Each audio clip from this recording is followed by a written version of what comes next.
And here we go, folks. The first map is now loading in, so let's make sure that we get into it and check out the action here between these two teams. Saltcaster and Search and Destroy are going to be on the blue team. They will be the SAS. Meanwhile, Existence will be on the red side. So let's see who comes out on top here of our match on Factory. And so far, for such a close quarters map with not a whole lot of long angles, we don't see the first kill, but there it comes. Saltcaster getting that plasma rifle, as Blue likes to refer to it, because, well, it is. Or railgun is what you call it, right? It's pretty much a railgun. Yeah. Oh, and we do see a sword here, Blue, so maybe we're going to see some of that up-close action. We did say the Factory was a good map for it, especially in combination with that shield. We'll have to see how they're able to make use of it, but here we go. We got Existence trying to make their push in, trying to root out the SAS from their defensive positions, because right now, even that 1-point lead could win them the map if nothing else happens. An EMP being used there as well to try and get some stun off on a Search and Destroy, and it works out pretty well. Existing cue ball, in the meanwhile, is going to try to make some impact with the sword. Let's see it. Oh, he missed. Yeah. Oh, no. I feel like he let go of the sword. Yeah, I think he either didn't swing correctly, because apparently there's a little like energy wave that goes out that can still kill someone after you've swung the sword too. So I think he either misjudged the positioning on that, or he let go of the sword, or something else went wrong. Either way, it plays into SAS's favor, because they don't have the lead 3-2. I mean, I'm still happy we're seeing it though, because we've yet to see a sword yet this evening. So it's great to see that. Great to see somebody with the cojones, I guess you would say, to really go in for that kill like that. But now we're just seeing a rain of fire as kills get traded off back and forth. We are into a tie game, 3 minutes and 20 seconds, about left on the clock. Nobody really pulling the advantage. I think this is the kind of game we were hoping to see in the upper brackets, but now we're seeing it as the teams fight for their life to get into that lower bracket final. A lot of chaos going on here. A lot of teams struggling to try and maintain positioning here. Like, we're going to see Pyro Sin of Wrath. He's probably going to get iced out in a second if he doesn't manage to group up a little bit better with Existing Cue Ball, who is also getting relatively aggressive to try and move forward here. So it looks like Pyro Sin is going to try to move himself a little bit closer to Cue Ball, try to play together here. What is that sticking out of his head? That's the little, he's got a mohawk on his head. Oh, it's a mohawk. I think that's what it is, because we don't actually look at it from like inside of the players' heads. It's like the camera's like slightly on top of their heads. Uh-huh. So I think we see like, that's why we see like the candy cane horns in the previous map as well. Because I think the camera's slightly on top of their heads. I think I was just, there it is. There, I can finally see it. It is a mohawk. Okay, it looked like just like a gun barrel or something. Yeah, on the angle that I thought it was a bug at first. Like, it looked like it was just a giant like stick. It's a polygon just out there randomly, stretched out. This is mohawk. So, actually, like, I think this is the longest time I've ever seen a game go without someone dying. Yeah, there's been 0 frags for at least a minute. And that is very unusual for what really weird. What you've equivalated to the Quake of VR, essentially. And yeah, such a fast-paced game. Really slowed up here. It's like neither team wants to give up that one kill. I mean, and who can blame you at this point? You've sat down to the last 2 minutes. Nobody's really been attacking. So if you go down, it's your own fault for losing. You didn't push. You didn't at least try. I mean, if you tried and died, at least you can say you went for it, you know? But here, it's just like you're running away, and then now they're just catching you out in the open left and right. Search and Destroy picking up a nice shotgun kill onto Pyro Sin of Wrath. A bit of a weird engagement when Existence finally decided to go for it. Pyro and Existing were like relatively split up. So they didn't end up really having much of a chance against both the members of SAS, who were well grouped together for that type of fight. So it ends up going decisively into their favor. They also pick up the respawns relatively quickly. Only managing to get one of the respawns, though, so the lead 7 instead of 8 right now is the lead. They'll start to move in. Saltcaster will pick up one more against Existing. He finds Pyro in the back as well. A quick double kill for Saltcaster, and that's now set SAS into 9.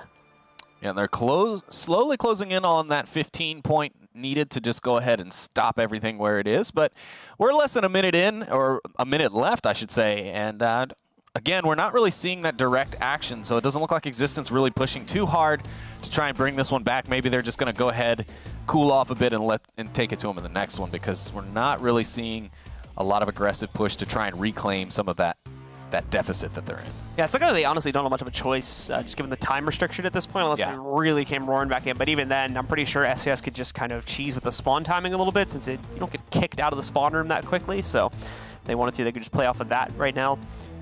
But even with Existence managing to find one frag for themselves right there, again, it's just not going to make much of a difference. Search and Destroy is not playing hyper aggressively. He's going to be trying to push himself forward. 13 seconds left on the clock here at this point.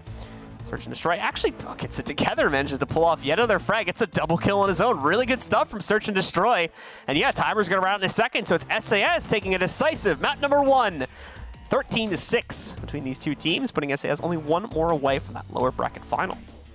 Yeah, and a fantastic game, and we did see what we wanted to there at the start, right? We had that back and forth, the 1-for-1 trades. It was locked up at 4-4 there for a while, and then both teams just kind of said, you go for it. Let's just sit for a minute at 4-4. It's like they took a break and had a cup of tea or something in the middle of the map. They're like, okay, everybody ready? Let's do this. And then it just happened to be V-Respawn just opening up on SAS and just really spreading that gap.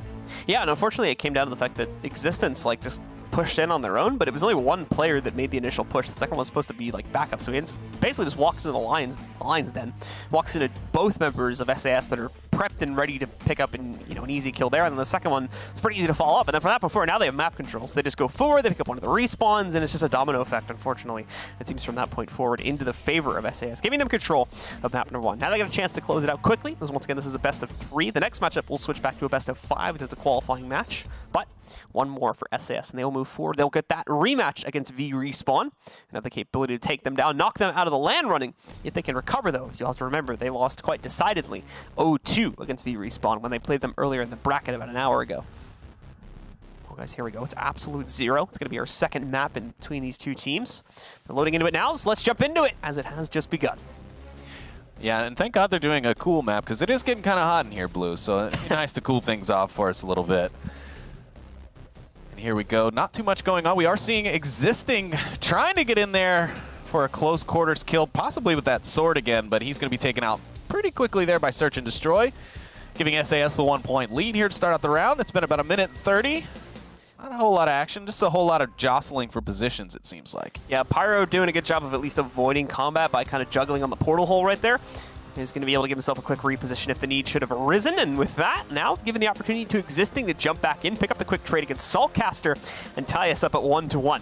Search and Destroy. In the meanwhile, he's going to make a push outside. He's got the Biopump pickup right here, so now he's got that combo to work with.